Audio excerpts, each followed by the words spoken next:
All right. Yeah. So I'm going to be arguing that that preaching and teaching the gospel truth is political. But keep in mind, for those of you who disagree, like I don't think we would probably have any major disagreements really, because it really depends on how we define politics. And so I will dispel any potential backlash and say that when I'm talking about politics today, I'm not really talking about partisanship or partisan politics. In fact, I think it's very true for the majority, overwhelming majority of Millerites and Seventh-day Adventists. To be loyal to a party was actually considered a problem. But just because you're not talking about parties and partisanship does not mean that you are apolitical. And I think that it's actually inaccurate to think about Adventists as being apolitical. So let's look at some of the historical background before we get into this. You guys need to know who the abolitionists are and who we're talking about. And so rough characterization of abolitionists that I have in mind is that they are advocating for the immediate and total abolition of slavery in the South, while they are also advocating equal rights for African Americans in the North and the South. And that's critical. There are a lot of other people going around in the North that are just against slavery, but they are not for its immediate and total abolition, and they're certainly not for equal rights for African Americans. Absolutely, utterly opposed to that, in fact. And so you have a few groups of abolitionists that scholars talk about. There's the Garrisonians. Those are people who follow William Lloyd Garrison, who launches the Liberator in 1831, and that's the first time that you sort of have a bunch of white people in America starting to coalesce and start a movement to abolish slavery as soon as possible. They tend to be the most radical of the abolitionists. Many of them actually are advocating that the North secede from the South. Even if they are not actively trying to overthrow the Union, they are constantly using rhetoric about no fellowship with slaveholders. And so a lot of people say that they are basically trying to overthrow the government, which is not really true. But nevertheless, the rhetoric can sound very close to that. And so they are very radical. They're also non-resistant, so they're total pacifists, total nonviolence, and of course they throw slavery into that package because of all the violence associated with slavery. And because of the fact that the two parties that were dominant in the antebellum period, the Whig Party and the Democratic Party, because neither of those parties was opposed to slavery in a strong way, they were both actually unwilling to interfere with that issue very much. And because of that, the Garrisonians said, we are not going to vote at all because there is no way to vote with a purity of conscience, and we do not want to participate in any of the actual problems that our society is perpetuating. They're political abolitionists as well, and they disagree with the Garrisonians, although sometimes Garrisonians and political abolitionists are actually the same people, even if it sounds contradictory. And the main distinguishing factor for them is that they are not against voting. In fact, they organize anti-slavery political parties, the most important being the Liberty Party. And the Liberty Party was basically a one-issue party where they are advocating for the total and immediate abolition of slavery and equal rights for African Americans. You will later get the Free Soil Party, which will bleed into the Republican Party. And those parties are basically trying to get to the lowest common denominator to actually overthrow slavery, in the sense that they are not wanting it to expand. That's the only sense. So they are not advocating for interfering with slavery in the South, although some of the radicals in those parties do. But the strict parties do not.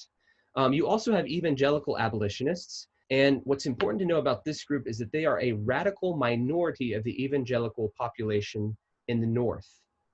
We all understand that people in the South, even evangelicals, were ardent pro-slavery advocates.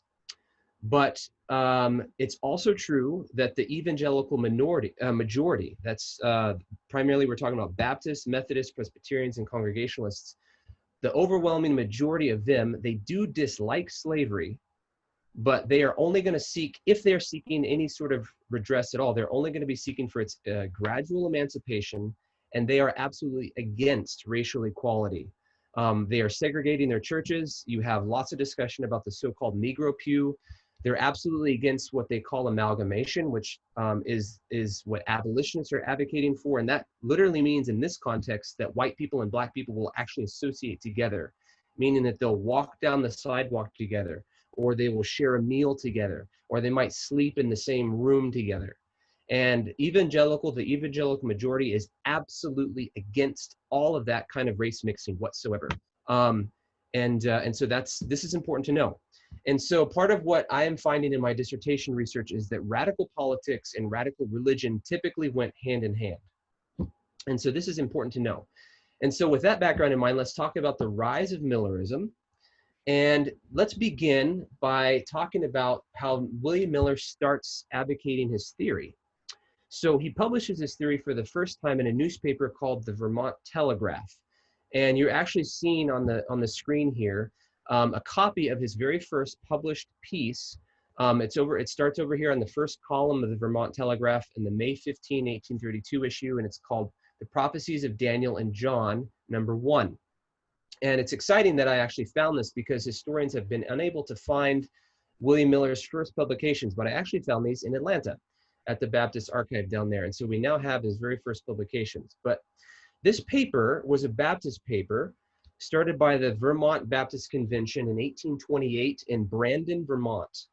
And Ira M. Allen is the first editor, but a person named Nathan Brown replaces him in 1831. And Nathan Brown, he's really critical here because he had actually become friends with William Lloyd Garrison in 1829 when the two of them lived in Bennington, Vermont. And so when Brown takes over as the editor of the Vermont Telegraph, he starts to fill the paper with immediate abolitionism, and he's quoting Garrison's Liberator. And you have to understand that at this time in 1831, when he's doing this, abolitionists are such a tiny minority. We've got just a few hundred at most. Almost everybody is absolutely against Garrison. And so this is really radical for this to be the case, that we see him doing that. Now, something popped up in my screen. It's Zoom is doing this to me, and now I can't move my PowerPoint forward. This is frustrating. Let me get rid of that. Now I've got it. Okay. Very good. Do you mind hitting just the use slideshow button to make it full screen your slides? I thought I had. To the right. It's showing that on my screen, so I just exited that. I will set that up again and see if it works. Is that better? Is it different? You got to go to slideshow and then go to. That's great. You've got it now. Beautiful. Okay, I think. Okay, Anthony says we got it. So, in January 1832, an editor named Warham Walker, another Baptist minister, he replaces Brown as the editor of the Vermont Telegraph. So this is just before William Miller starts publishing his stuff. And Walker was not an abolitionist when he started editing the paper. He actually is advocating colonization, which was a scheme that you would take African Americans in America and send them back to Africa because you did not want to live, white people did not want to live with black people in America. They wanted to send them back to Africa, etc. So it was a very, very racist scheme that almost all evangelicals, if they're supporting any sort of issue that relates to slavery, they're going to support that. And so it was a form of gradualism. You will gradually get rid of all African Americans and put them back in their native land, as they say. And so in the late summer of 1832, however, a radical abolitionist named Orson Murray, who you do see pictured here, he's going to confront Murray about colonizationism, and he's going to persuade him eventually to start promoting abolitionism in the Vermont Telegraph yet again. And so Walker will finally do so on October 16, 1832. And so that's important for what happens later with Miller. Okay, and so Miller had started to publish his stuff on the immediate Advent on May 15. Okay, so before the paper is advocating abolitionism again. But on October 30, 1832, and this is critical, you're seeing this issue here, you have Millerism or immediate Adventism over here, this column called the Personal Reign of Christ over in column 1 through 3, printed right alongside of Murray's article on immediate abolitionism, which is in the last column of the paper. And it's in this issue of the Vermont Telegraph that you see Millerism and abolitionism linked for the very first time.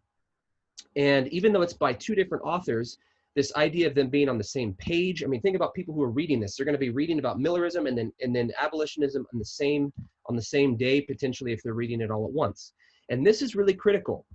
The linking of immediate abolitionism and Adventism in this way actually deeply influences four key people. So Warren Walker, who we've been talking about, he actually is led to convert to both Millerism and abolitionism as a result of this. And he also is William Miller's first publisher. You've seen that in these articles, but he also publishes in 1833 William Miller's first pamphlet, which is called The Evidences from Scripture and History about the Lord's Coming, about the year 1843. Henry Jones, he's a Congregationalist minister. He also reads these articles, and he is particularly interested in the personal reign of Christ, that article that was published in on October 30. And he also converts to both Millerism and abolitionism from colonization, just like Walker had. And as I'm going to be arguing in my dissertation, Henry Jones, even though you may not know who he is arguably, and I think this is without question, the co-founder of Millerism. We usually talk about Millerism as just something that William Miller creates and propagates, and it was all his own idea, his own theory, etc. But this is actually not true. William Miller had avoided talking about the seven churches, specifically the Church of Laodicea, until he confronted Henry Jones. And Henry Jones publishes a book on this topic and actually convinces William Miller to create 2 lectures on the 7 churches and specifically argue that the Protestant churches in America are the Church of Laodicea. And this is critical because William Miller had been unwilling to criticize Protestant churches before that time.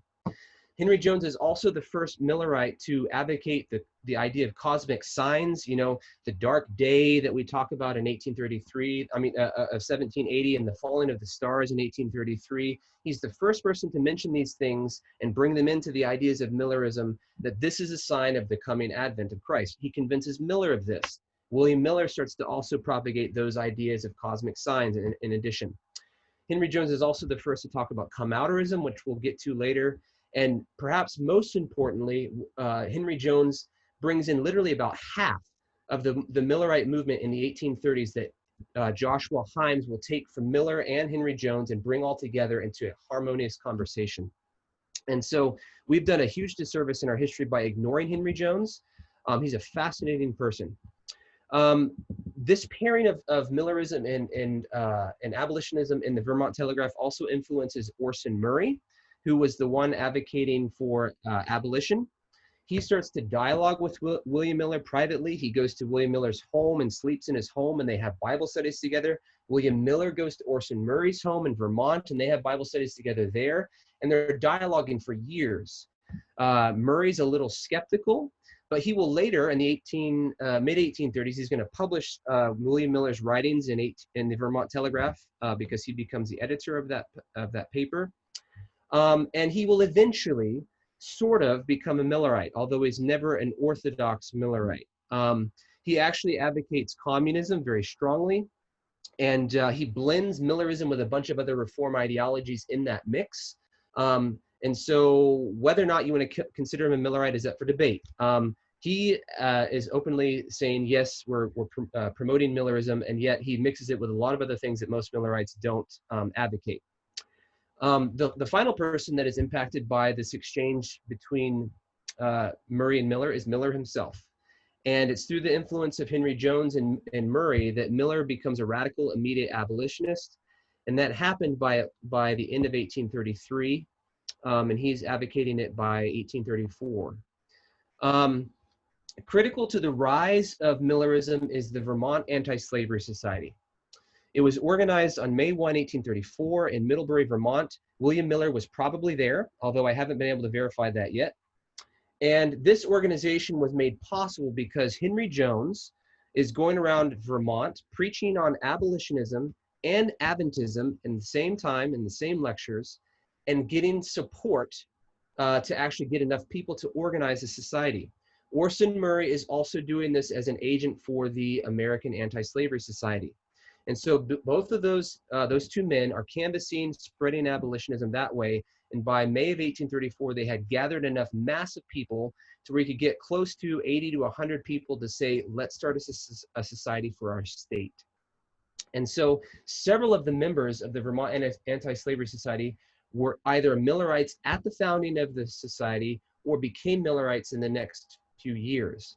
And you have the names there. I don't need to read them all, but there is close to 20 that I know by name, which is getting, you know, somewhere between 10 and 20% of the entire membership of the society. So that's a significant number. It's also significant that William Miller's very first critics were also members of the Vermont Anti-Slavery Society.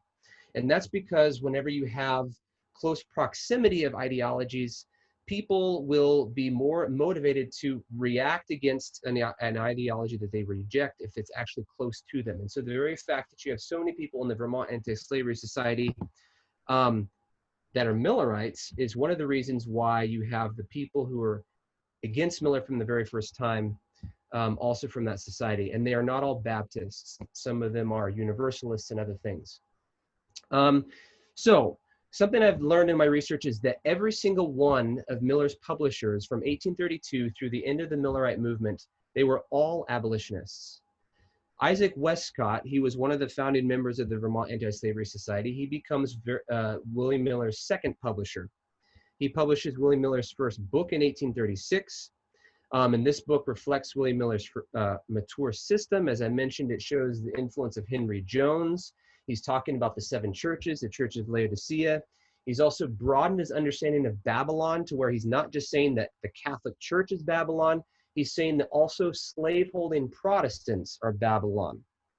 And later in the Millerite movement, with leaders such as Charles Fitch, you're going to have them extend and broaden the definition of Babylon even further to include almost all of Protestantism, because they are refusing to come out and support immediate abolitionism and equality for African Americans. And so Millerites will eventually rebel or revolt against evangelicalism, or the evangelical majority in America. So I'm going to have to skip a lot. There's a lot more connections, a lot more really important stuff that happens in the later 1830s. But what happens is that Joshua Himes brings this together. He is an ardent abolitionist. He becomes the architect of Millerism. He converted to Millerism in late 1839. He had been a Garrisonian abolitionist since 1832, and he was very close friends with Garrison. They both lived in Boston. Himes considers Garrison to be an intimate and personal acquaintance of his, and Garrison calls Himes his esteemed friend. And Garrisonians generally ranked Himes as, quote, one among the most radical of all radicals in Boston. And we could go into lots of stuff about what Himes is doing that's extremely radical in Boston. At the same time, he's a Millerite, in fact, as well. And what Himes is going to do is he's going to use his abolitionist network to turn Miller's end-time prediction into a mass movement. You had a few hundred people who were Millerites before Himes enters the picture, but it's not until after him that you start to have a really major mass movement.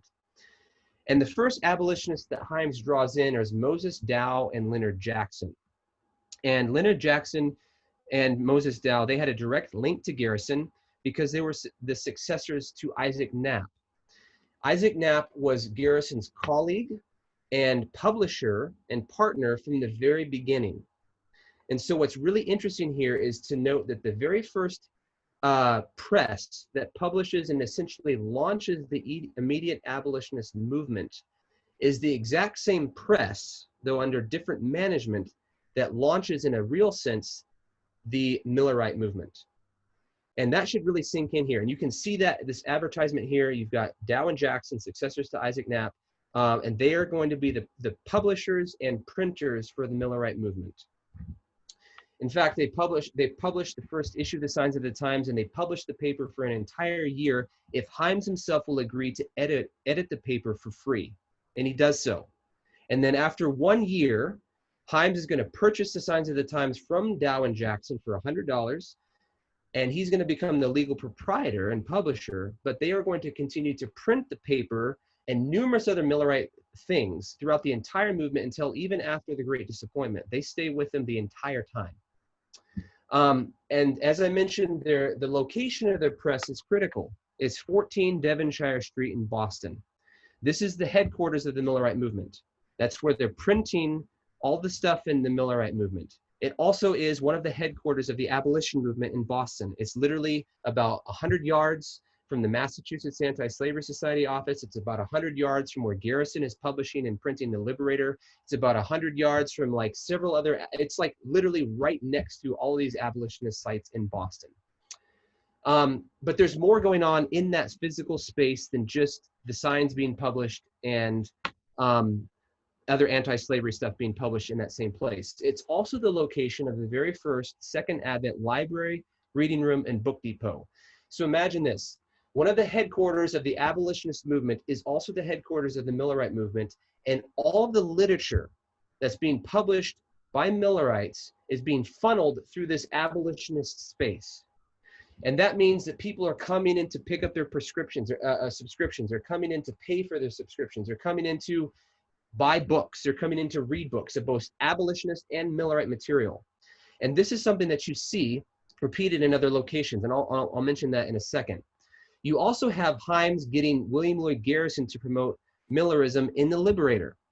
And so in February 1840, before William Miller is about to speak in Boston for a second time, Garrison advertises all of William Miller's lectures, and you can see that there. And he actually, later down there, you can read there, he says that Mr. Miller, being a thorough abolitionist, non-resistant, temperance man, etc., will no doubt give much truth in the course of his lectures, and will be of a salutary character aside from the computation of his end of the world. And so Garrison is saying, come hear William Miller speak, because he's going to be promoting abolitionism and non-resistance and temperance, as well as talking about the end of the world. Himes also got Garrison to advertise the signs of the times in the Liberator. And it ran for over a month, and there's the advertisement that you see.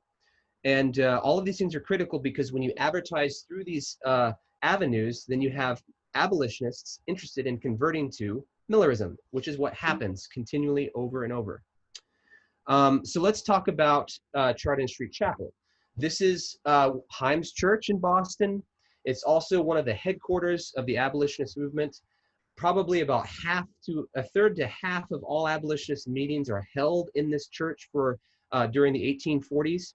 And that means that Millerites and abolitionists are all together there. Millerites are hosting the abolitionists for their critical meetings. We're talking about annual meetings for the Massachusetts Anti-Slavery Society, or for the American Anti-Slavery Society, or for a host of other kinds of societies and meetings.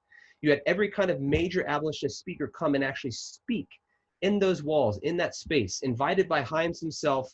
The attendance was overwhelmingly filled with Millerites as well as abolitionists. And in fact, these are the same people. And so this is critical. Garrison himself goes to that church numerous times. And in fact, his biographer, Henry Mayer, says, in the 1840s, Garrison's religious quest led him into the eclectic explorations of the Chardon Street meetings. And so we could spend a lot of time talking about that. Every other center that I have studied so far of the Millerite movement also linked abolitionist space and Millerite space. This has happened in New York City, the second most important center for the Millerite movement. Millerite headquarters are at 9 Spruce Street, which is the printing office of Piercy and Reed. Henry R. Piercy and John J. Reed are both staunch abolitionists, and they're publishing and or printing numerous abolitionist papers, such as the Colored American, which is published by Charles B. Ray, an African-American abolitionist paper. Also the American Informed Anti-Slavery Reporter, the Emancipator, Zion's Watchman, the New York Luminary, and the Youth's Cabinet. And at the same time, Piercy and Reed are also publishing or printing several Millerite papers, including the Second Advent Witness, which is Henry Jones's paper, the Coming of Christ, which is Enoch Jacobs' paper, and the Midnight Cry, which is Nathaniel Southard's paper. And before I move on, you should know here too that some of these abolitionist papers are also, in a sense, Millerite papers.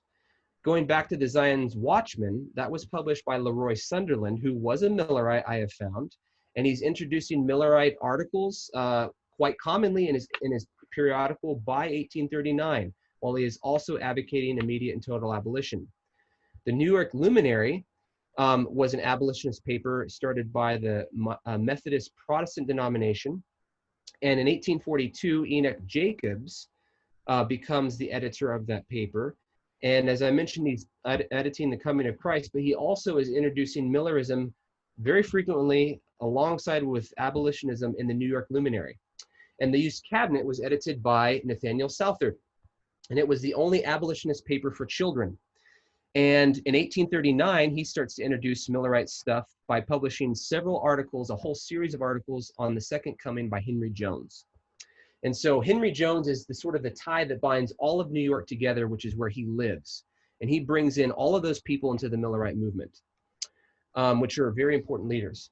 You can also look to Cleveland, arguably the third most important site because that's where Charles Fitch was located. The headquarters there were located on Superior Street.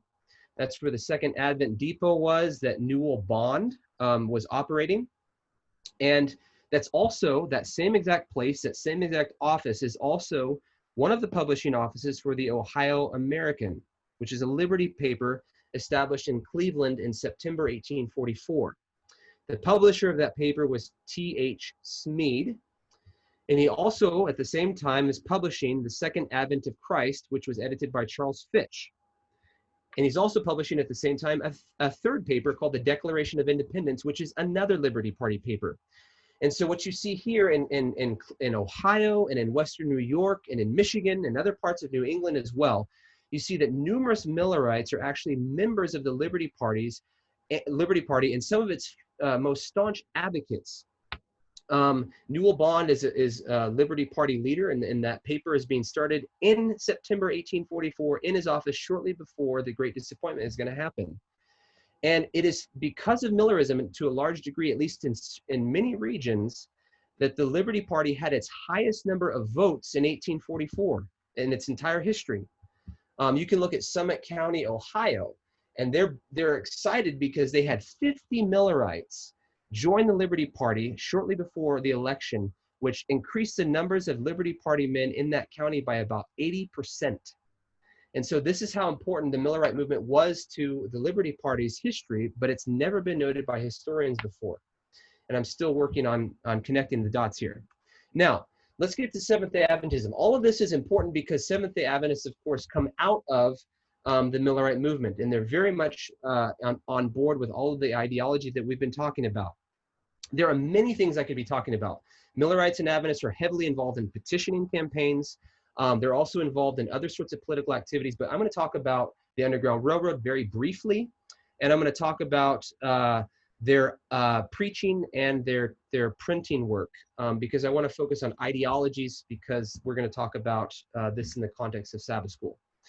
And so if you talk about Millerites and Seventh-day Adventists, I have found over 20 Millerites and Adventists who operated stops in the Underground Railroad. We've known about John Byington. Some people know about William Gifford. Some people know about John Kellogg. There's many others. When you talk about Millerites, two of the most prominent operators of the Underground Railroad are Millerites, and very staunch Millerites, and that's Garrett Smith and William Still.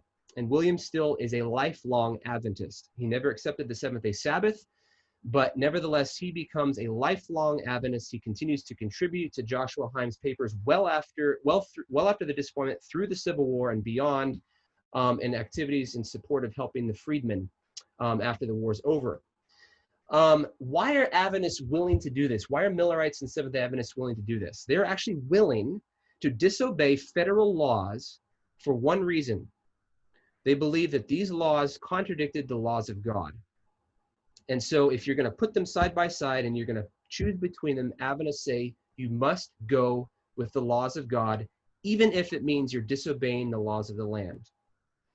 Now, you may not know this, but the law they're talking about specifically is found in Deuteronomy 23:15-16, and it reads like this in the King James. Thou shalt not deliver unto his master the servant which is escaped from his master unto thee. He shall dwell with thee, even among you, in that place which he shall choose in one of thy gates, where it liketh him best. Thou shalt not oppress him. And Millerites and Adventists, as well as abolitionists generally, they call this God's fugitive slave law. In other words, whereas the law of the land says that you must help capture these fugitive slaves if they come into the north, and if you don't, you are going to be fined an extremely large amount of money and jailed. You must do that. And so they say that that's America's fugitive slave law, but God said you must set them free. If they desire their freedom, they must have it. And they can live with you, amongst you, if they want to, and you should not oppress them. And this is the rhetoric that abolitionists are using, and it's usually summarized with what we call higher law or a higher law principle. But there's specific tangible biblical precedent for this. And so whereas the evangelical majority is arguing that the Bible actually does not condemn slavery, Millerites and Adventists are going to say it actually does. And they're going to defend their radical politics through use of scripture. And this is just one of the texts that they use. Here's an example from J.H. Wagner, one of the most prominent Adventist ministers. He says this: "But the scriptures teach that God hath made of one blood all the nations of the earth, so all are brethren. Therefore we are admonished to remember them in bonds as bound with them, and positively forbidden to return them to their master when they have escaped, but suffer them to dwell with them in such a place as they choose. Yet in the face of these facts and declarations of God's word, he who would so strongly excite our sympathy for himself and his children openly declares that he would as soon associate with a horse thief as with a man who would harbor or aid a fugitive slave." And just so that you understand the context and the comparison between a horse thief and someone who's operating a stop on the Underground Railroad, keep in mind that stealing someone's horse was stealing their essential livelihood. It was not only their transportation in an age without cars, but it is also how they oftentimes farm and keep food on the table. So basically they're saying, I would rather associate with a horse thief than someone who's going to aid a fugitive slave. In other words, I would rather my livelihood be put in jeopardy than actually associate with someone who's going to even think about assisting a fugitive slave. Adventists are also going to use their understanding of Revelation 13 and 14 and their doctrine of the two-horned beast and the three angels' messages to advocate abolitionism. And so I want you guys to understand the political aspect of the core of our beliefs in the antebellum period. So Revelation 14, 6 and 7, it talks about the first angel flying through mid-heaven, and the basic point is that it's saying in a loud voice, "Fear God and give him glory, because the hour of his judgment is come." Seventh-day Adventists interpret that the fulfillment of that vision being William Miller's cry that judgment is coming soon, and so you must prepare. What is William Miller saying, and what are the politics of William Miller saying that judgment is coming soon? Seventh-day Adventists know this very well. William Miller said in 1836, he warns this. He says, "These 7 last plagues have had their shadows in the plagues which God sent on slave-holding Egypt. So likewise, in the 7 last plagues, they are poured out upon spiritual Egypt, slave-holding Babylon, who has enslaved the people of God for centuries and has trafficked in the bodies and souls of men. The Lord will overwhelm with red and fiery wrath of his last judgment the kings of the earth, the beast or Catholic Church of abomination, the false prophet and all of his followers, the great men of the earth, the mighty men and captains, tyrants, slaveholders, rich and poor, bond and free, all who have worshipped the beast or his image will, like the host of Pharaoh, be destroyed in the general conflagration of the world." Seventh-day Adventists use the same rhetoric, and in fact, Ellen White, almost verbatim, is making the same argument in one of her testimonies on the Civil War. And so there's a political element to the first angel's message. It is not limited, judgment is not limited to slaveholders or pro-slavery people, but Adventists readily include them as being in danger of judgment. So if you do not give up those views, if you do not give up your slaves, if you do not give up your pro-slavery sympathies, you are going to be damned and burned and be annihilated in the fires, the lake of fire. Okay, this holds true for the second angel's message as well. Revelation 14:8, it says that their second angel is flying through mid-heaven and saying, "Babylon is fallen, that great city, she has been made, who has made other nations drink of the wine of her wrath for fornication." And of course, we know this is connected with Revelation 18:4, where another voice says, "Come out of her, my people, come out of Babylon, so that you do not partake in her sins and receive her plagues." Well, later in chapter 18, some of the sins of Babylon are actually listed. And you see that scene where merchants of the earth are weeping and mourning over her because no one is buying her merchandise anymore. And it mentions lots of things, about 24 items, merchandise of gold and silver. And the very last thing it says, slaves and souls of men. And so Millerates and Adventists say this is a clear condemnation of slavery in the Bible because slaveholding and pro-slavery ideology is what Babylon encourages and promotes in the world, not what God's people do. And so in literal fulfillment, Adventists say that the call to come out of Babylon, which was advocated by Charles Fitch and numerous other Millerites, was about the fulfillment of the second angel's message. And what we've taught in our history is that they came out for one reason, because the churches rejected the second advent. That's untrue. It's true only in a half sense, because there were two reasons the Adventists came out of those churches, and one was the Advent. Number two was the fact that Protestant churches were part of Babylon because of slavery. So Charles Fitch, in the summer of 1843, he preaches this influential sermon, "Come Out of Her, My People," which Joshua Himes later publishes. And he argues this very clearly. He's basically saying everybody knows that the Catholic Church is Babylon, so I don't need to explain how and why it's Babylon. And yeah, we can talk about anti-Catholic rhetoric, but that's not the point here. But he says, Protestantism is also so, but I have to prove my case. And so he says this is a quote from him in his sermon. But how is it with the Protestant Christendom? How is she occupied? Is she not engaged in her own aggrandizement in every species of merchandise ascribed to Babylon, even to slaves and the souls of men? The spirit of oppression reigns in greater or less proportions of the leading sex, unrebuked. And a man may sell or buy his fellow man and then sit at the communion table or even minister at the altar of God, and by the mass of Protestant Christendom go unreproved. And so as a result of this, Fitch and countless other Millerites are saying, come out of Babylon, come out now. Otherwise, you are going to be implicated in the judgment and may die. Ellen White, again, endorses this ideology. Shortly before the Civil War is breaking out, the rhetoric of pro-slavery is being shot up majorly in the North, and there are a few Adventists, a very small number, who advocate pro-slavery ideology. And when Ellen White sees that problem, she immediately reacts against it. We only know of one pro-slavery Adventist, and his name was Alexander Ross. And Ellen White is specifically writing about him in a situation, and she says this: God will restrain his anger but a little longer. His anger burns against this nation, and especially against the religious bodies who have sanctioned and have themselves engaged in this terrible merchandise. Such injustice, such oppression, such sufferings many professed followers of a meek and lowly Jesus can witness with heartless indifference, and many of them can inflict with hateful satisfaction all of this indescribable agony themselves, and yet dare to worship God. It is solemn mockery, and Satan exults over it and reproaches Jesus and his angels with such inconsistency, saying with hellish triumph, such are Christ's followers. And whenever she makes this point, she also goes further with an ultimatum.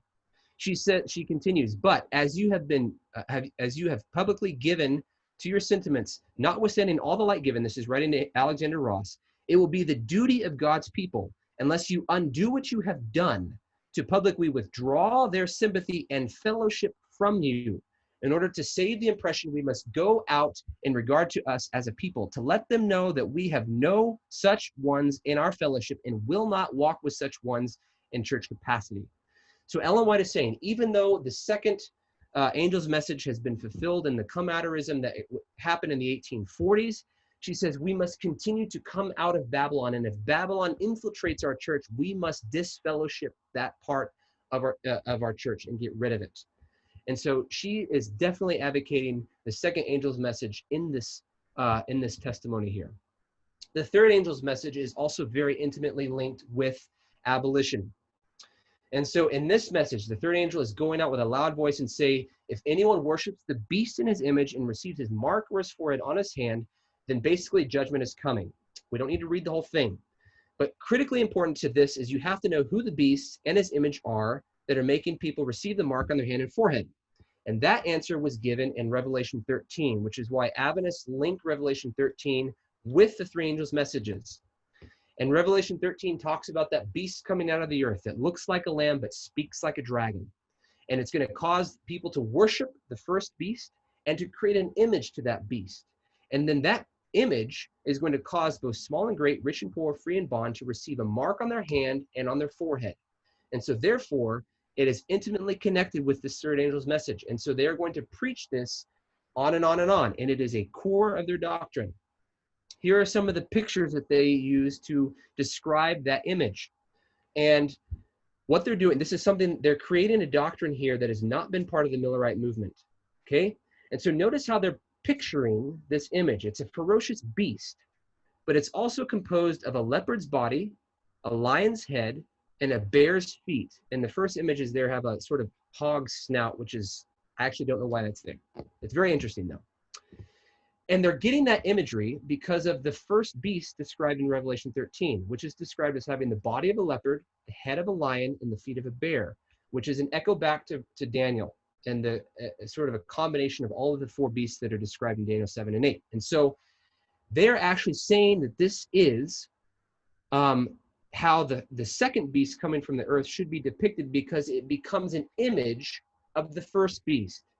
And so they're going to argue that this beast is the United States of America and Protestants in America, and it has become the spitting image of Catholicism. And that's why they're going to depict these beasts in almost the same manner. Okay, so here is the 1850 prophecy chart that Adventist preachers are preaching from wherever they go.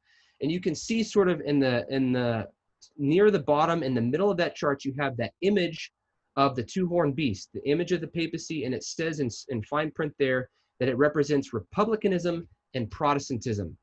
That means that they had both of those horns were important here. It represented the U.S. because America looked like a lamb by advocating religious liberty and social liberty, equality for all people, and yet it spoke like a dragon because it denied religious liberty and social liberty to people in America, to minority groups. And so those are the reasons why Adventists said America is the two-horned beast of Revelation, and why they are preaching this everywhere they go. And this is critical to keep in mind, because Adventists today, we only talk about the forthcoming Sunday law, and we say that America is going to become this beast. Adventists in the antebellum period are saying America is the beast now, and they are not talking about just the Sunday law. They combine blue laws and black laws together, and they rail against both of them in the same breath.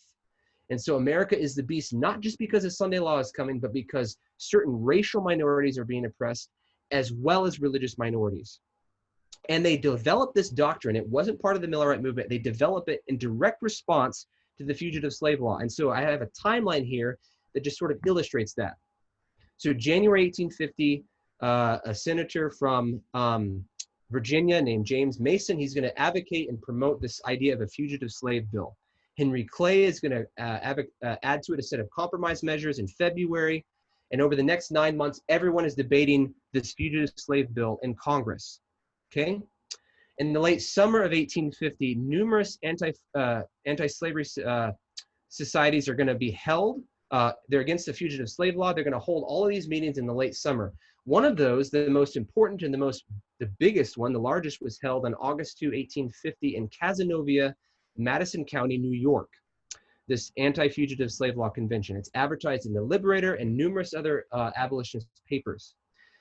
Samuel W. Rhodes is a resident of that same county. He lives very, very close to Cazenovia, just like 10 miles away. He knows Gerrit Smith personally, who is heavily involved in this anti-slavery convention. In fact, he has eaten at his table, spent time with him, etc. And it's Samuel Rhodes who, in early August 1850, almost the exact same time that the anti-fugitive slave law conventions were being held, that he makes a prophecy chart very similar to the one that you see here on the screen that has a reference to the two-horned beast. In mid-August of that same month, same year, he's going to start preaching in Michigan and other places that the two-horned beast in Revelation 13 is the Protestant churches and republicanism. On August 23, the Senate is going to approve the fugitive slave law bill. September 12, the House is going to approve the fugitive slave law. They're going to ratify that. And 3 days later, another Adventist writes into President Truth, one of the Seventh-day Adventist papers, and he says in agreement that the two-horned beast of Revelation is the Protestant churches and republicanism. So this is starting to spread literally in step with the fugitive slave law. September 18, 1850, Millard Fillmore, the president, signs a fugitive slave law into law. And then on October 23, Ellen White has a vision in the home of Otis Nichols in Dorchester, Massachusetts. And she has seen the two-horned beast. She has shown the legitimacy of this interpretation of Scripture, And she says, we need to publish Rhodes' chart.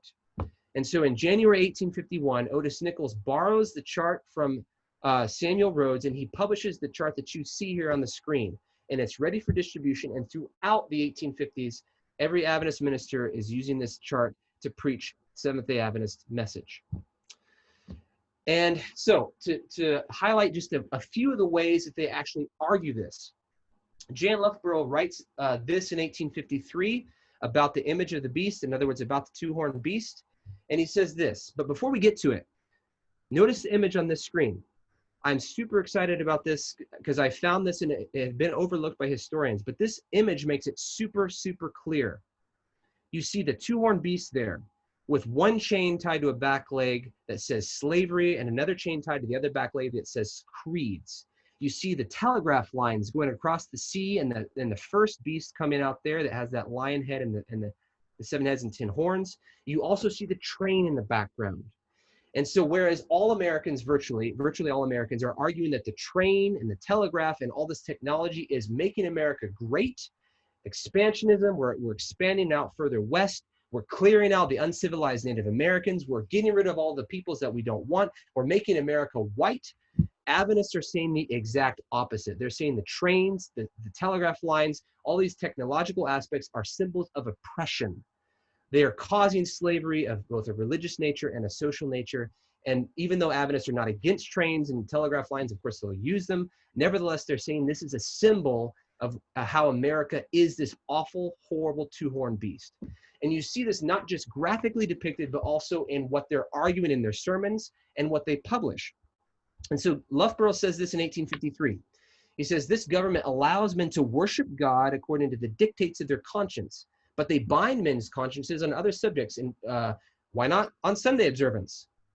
The government of the United States requires us to deliver up to his master the slave that has escaped from him, whether we believe God on that point or not, and a heavy fine if we do not do it. And then he actually quotes Deuteronomy 23:15. He says, God says, thou shalt not deliver unto his master the servant that has escaped from his master unto thee. And then he continues, Loughborough continues, I suppose, however, the objector is not aware of what is going on around us in the United States. So he's just talked about how the U.S. is a symbol of this two-horned beast because of black laws. Now he's going to say there's also blue laws that are causing this too. So he says Pennsylvania for several years has had strict laws relative to Sunday keeping, but no one had ever dreamed that the United States as a mass would pass such a law. Not long since, an individual in Pennsylvania who kept the Sabbath was arrested for breaking Sunday. He was tried, fined, and imprisoned.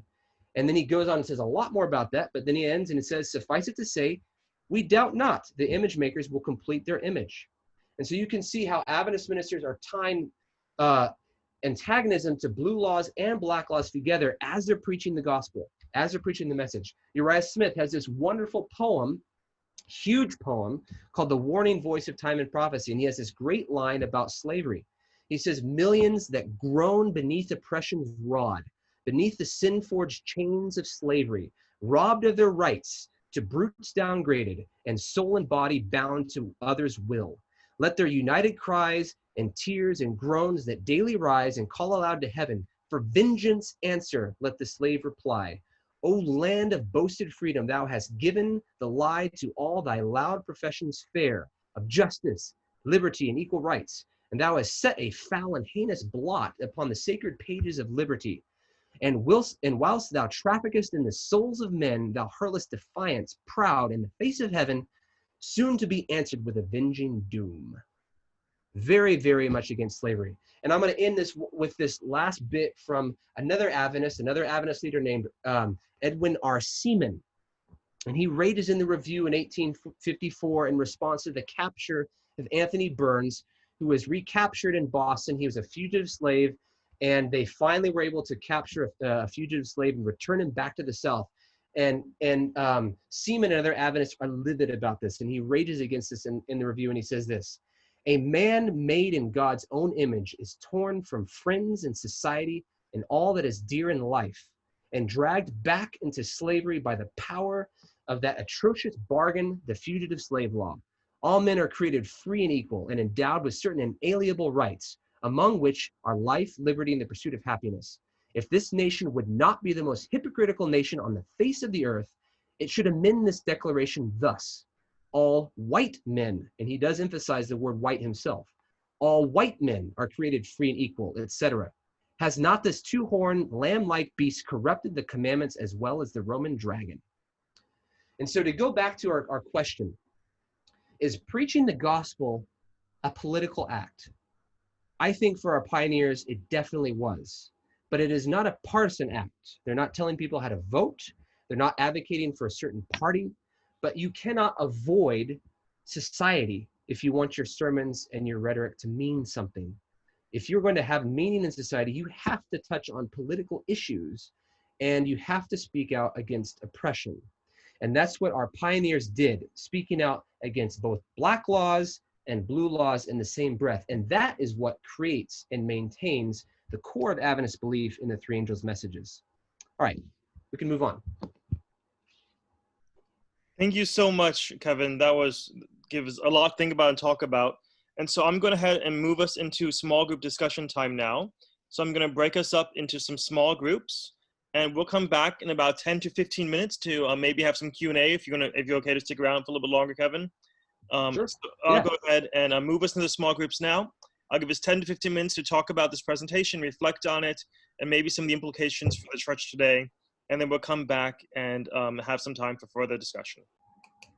Are you fielding the questions, Anthony? If anyone would like to just jump in and ask a question, you're welcome to. I'll also monitor the chat so that if you want to send it to the chat, I'm happy to ask that. But I like it when you ask questions yourself, so I don't have to. So if anyone wants to jump in with something that came out of your group discussion, feel free to do so now. All right, I'll go if that's okay. Hey, Dylan. Good to see you again. Likewise. So I'm just kind of curious what your comments are. So I like your idea about the idea of having policies and politics on our mind as we're presenting the gospel. My question is, how do we counterbalance that with the history of separation of church and state? It's a great question. We do have Dr. Miller here, who probably can answer that much better than I can as a historian and a lawyer. But I will give you my own opinion, okay? I am a firm believer in nonpartisan politics. And where I see the biggest danger being is whenever you get to the point where you're starting to be so political that you're willing to be loyal to some other entity aside from God and put that party above your own interests. And I think that we see that happening all the time. And so I am a very ardent, independent, nonpartisan person. I have voted for both Democrats and Republicans, and I'm happy to say I did not vote in the 2016 election because I didn't feel I could in good conscience. So that being said, I think that we also have to remember that God is the ultimate one who will deal justice on earth. He says, "Vengeance is mine, thus saith the Lord." However, I think that Adventists have abused that in the past and say, oh, Christ is coming soon. That's going to be taken care of. We don't need to deal with issues of the earth falling apart or racial oppression or gender oppression or any other kinds of oppression of mankind. And so I like the approach that Adventists took, which was that you are going to speak out against injustice. You are going to act in ways to subvert injustice. However, you are going to do it not because you are trying to tear down the government, not because you are trying to rip apart society, but because you care about human beings. And so the appropriate response I think the Adventists would take if one of them had been caught aiding a fugitive slave, for example, is that they would have willingly accepted the consequences of that action. And so that's a way that you can, going back to John Newton, arguing how can you obey the laws of God when they conflict with the laws of man? And he said, and he had been in prison for preaching without a license, and he actually wrote Pilgrim's Progress in prison.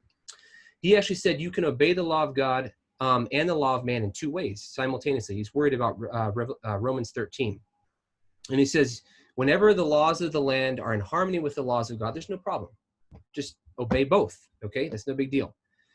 But whenever the laws of man contradict the laws of God, You obey the laws of the land by willingly accepting the consequences of coming from the actions of disobeying whatever that unjust law is that contradicted the laws of God. So therefore, in John Bunyan's case, he willingly accepted going to prison. And so that to me seems like an appropriate biblical response to the issue. I think that we have to always also, like Ellen White says repeatedly in many forms, that we keep these things united with the gospel. We don't allow the politics to supersede the gospel. We keep preaching and teaching the gospel and justice simultaneously, as we should do as good Christians. And so if you let the social justice issues become paramount, and you're doing it to the extent where you're willing to abuse your interlocutors, the people who are going to speak against you on the issue, maybe if you're going to abuse them in some sort of way, and I confess I've been guilty here myself, it's hard not to do that, but if you're doing that, I think you're in the wrong. You need to always care about everybody, including the people that you disagree with, and you have to love all of those people in such a way that you would love like Christ did. And so I do not think that the appropriate response is to get involved in partisan politics. That doesn't mean you can't vote and do things in party systems. I think that you just have to be very careful that when you do, you're not loyalty to that party above your loyalty to God. So that's how I would sort of answer that, Dylan. I hope that makes sense. I'm definitely open to discussion. I know that's a big topic. I had another question, if you don't mind. Sure. Is that Michelle who's asking? Correct. Okay, good to see you. Yeah, same. Thank you for your presentation. I was wondering if you could speak a little bit to, so, you know, we're talking about how in our group, how looking back, you know, the very thought that somebody would promote and promulgate a fugitive slave law or be in support of the institution of slavery nowadays, at least in public discourse, is pretty abhorrent. However, mm-hmm. I think the trajectory you've outlined makes it pretty evident that, number one, norms and institutions themselves arise out of processes of intense contestation between parties over a historical period of time. Mm-hmm. So I'm curious, for instance, why, and particularly because the institution of slavery in the United States is probably one of the most intensely oppressive varieties that have emerged over the course of human history. I mean, given that other forms existed, but perhaps had, one, more avenues for manumission and social upward mobility, and two, by virtue of that, sort of a lack of permanence, both for the individual and the institution itself also morphed over time, you know, over the centuries. I'm curious, when we think about the trajectory of Scripture, and as you were saying, the way in which God kind of takes his people along a journey of growth and development in relationship with him and understanding of his character and his will for humankind, why is it that in this era, that particular issue acquired an urgency that it had not prior to that? In other words, why this was associated, because it had existed almost since time immemorial, but it takes on an urgency in this sort of early, you know, pre-modern era that it hadn't previously. And I guess I'm curious as to. Okay, let me see if I can rephrase that question. Are you asking why was there a reaction against slavery in the way like an abolitionist movement? Why did it arise when it did? Is that in history? Is that kind of what you're asking, or are you asking specifically about Adventists in relation to this question, or what? I guess a little bit both, right? Because if the thrust of Scripture is toward equity and equality of human beings before God and so on, it begs the question, why do certain issues take so long to unfold in human time, even if God's thought process is right? So right. So that's a great question. Fantastic question. So I think the reason it erupts in the early 19th century as it does, and it did have in America, there are abolitionists, very, very, very few of them from the very beginning of people in this country since the 1600s. But it doesn't become a mass movement, and mass still is small until the late 1820s and early 1830s. And I think the reason is because slavery before the African slave trade was not based upon race. And in fact, there was no such thing in the discourse of the time as race. We can argue if race existed or not, but the point is, that's fact, is that they weren't using any kind of term like race to describe people's bodies. And people were not trying to categorize people's bodies by the different body parts that they might have and then call them different races. So that idea, this is why historians talk about the emergence of race as a construct being created in the early modern period, and you really don't see it until the 18th century. And whenever this is done, you start to have arguments constructed that are going to argue that there are reasons why Black people have to be enslaved, because they're not fully human, or because they're not capable of like any kind of self-governance or self-moral capacity or whatever. So there are all sorts of arguments that started to be crafted on the basis of race itself. And so that becomes critically important to this problem and discussion. And so I think what you have happening in America is that you finally had white people waking up and realizing this for the first time in a real critical way with Garrison and the Liberator. Almost all evangelical leaders, at least ministers, et cetera, were convinced, and they remain convinced, that they were being benevolent by advocating for colonization. And that white people and Black people were naturally supposed to be separate, and that Black people couldn't really thrive and survive unless they were on their naturally warm climates, and all sorts of these kinds of arguments. And so it took someone who was willing to wake up, who was willing to challenge the system. And I don't think it's a coincidence that Garrison came from a Baptist background. Baptists had a history of revolting. And Garrison will eventually revolt even beyond his Baptist heritage, and he will give that up as well. But this all starts to come from the radical Protestant Reformation. And so you can look at 1831. Garrison himself is a Baptist, goes beyond that. William Miller is a Baptist, goes beyond that. Baptists have a direct tie to the radical Reformation. You can also look in 1831 to Nat Turner, who leads the major slave rebellion in Virginia. And he is also from a Baptist heritage and goes beyond that in his revolt. And so at this time, all of these things are coalescing. And the slave revolt is critical to this, because people in the South are desperately fearful of being killed and slaughtered in their bed at night by a slave. And Nat Turner proved that could happen in ways that it hadn't happened before. And so there are major responses that you may not know that happen. So in the South, they forbid African Americans to be able to learn to read after Nat Turner's rebellion, which means that they are no longer able to learn to read the Bible. Okay. They also forbid, shortly after the Nat Turner's rebellion, any kind of material that criticizes slavery from the North is barred from the U.S. Post.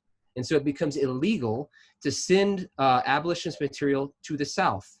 And what's really fascinating is that just before the Civil War in the late 1850s, Seventh-day Adventist literature and material is also banned from the U.S. mails because it is lumped with abolitionist material, and it becomes illegal to send Adventist periodicals and books to the South or border states that allow slavery.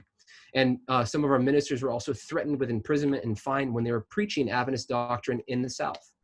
And so these things are all sort of happening. And so as the South is pushing more to instill and promote slavery, as plantation slavery becomes more and more common in the early 20th century, in the early Jacksonian period, all of this stuff is making it become evident to many people in the North that it's going to be here to stay.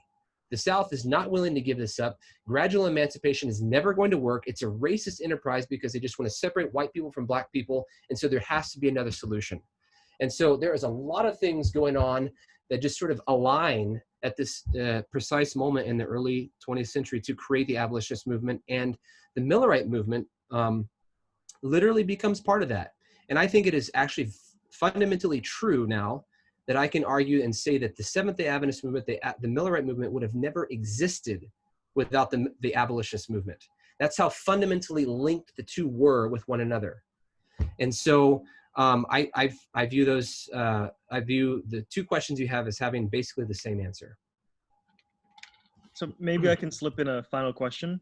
Sure. I can understand why in the mid-18th century, some would be concerned, even those who abhor slavery, would think that abolitionists are going too far, that we need the gradual change. We want to avoid a civil war. We don't want to, how are we going to do this in a way that makes sense, it's prudent, right? And it seems like on many social issues today, that is the same posturing that we hear, that the church needs to be prudent how we deal with these things. We don't want to have a civil war within the church. And so be it an issue like immigration or abortion or climate change or whatever it might be, where one might think that we have a biblical call to speak to these issues in a very strong way, you often also try and balance that against the prudence and the more incremental or whatever it may be. So what can you say to that? Is there an issue that the church should be speaking to more directly today, even to the point of let's disfellowship those who maybe can't get on board with it, or where's the role for prudence? That's a dangerous question, Anthony. You're asking me to get kicked out of the church here. No, I'm just kidding. I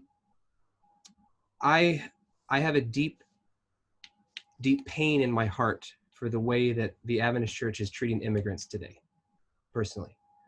I am totally on board with seeing the issues of the abolitionists we're raising and the issues that we're facing with immigration as being essentially one and the same. We've got all of these cleverly crafted phrases like illegal immigrant, which is a dehumanizing term.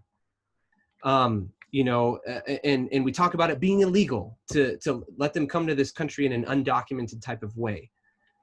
But I look at this and I say, look, they are people. And you cannot use scripture to defend what we are trying to do with our borders. In fact, there's plenty of texts in scripture that say that the opposite, but that depends on our interpretation, of course.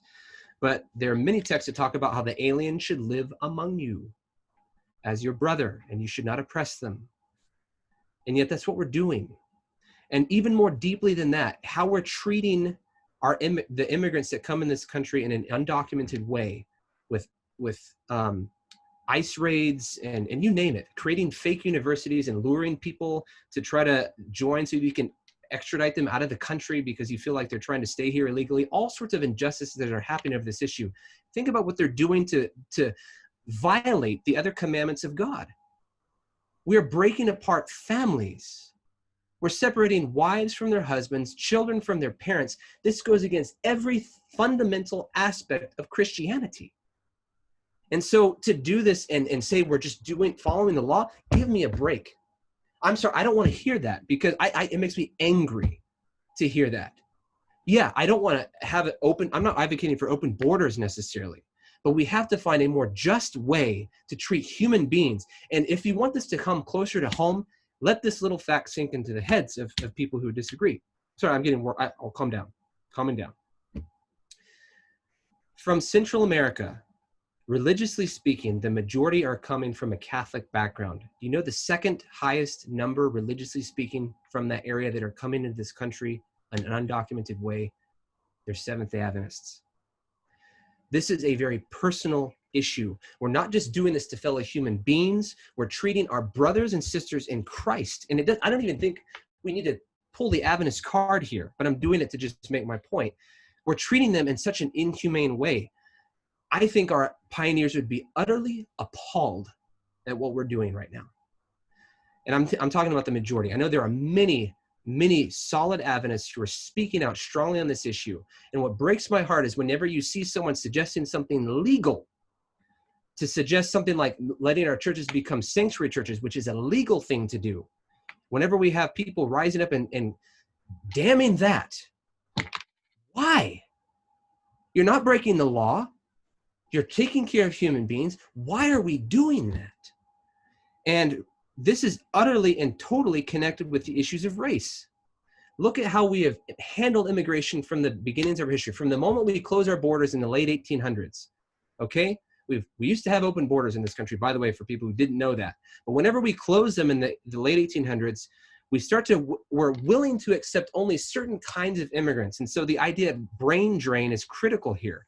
We want good brains. People who are going to uplift our economy. People who are going to make us look awesome and fantastic and great. We want them. We let them in, even when we have other restrictions. Like we're saying, no one from Asia can come in. Oh, but wait, you want to be a student or you're good at business? Oh yeah, we'll let you in. We'll get you around the back door here. All of that happens. But whenever we have people coming from a region that maybe they're poor, or maybe there's other sort of aspects of their race or culture or ethnicity that we don't like, then we raise up in arms. And so we have a major issue with our southern border in particular.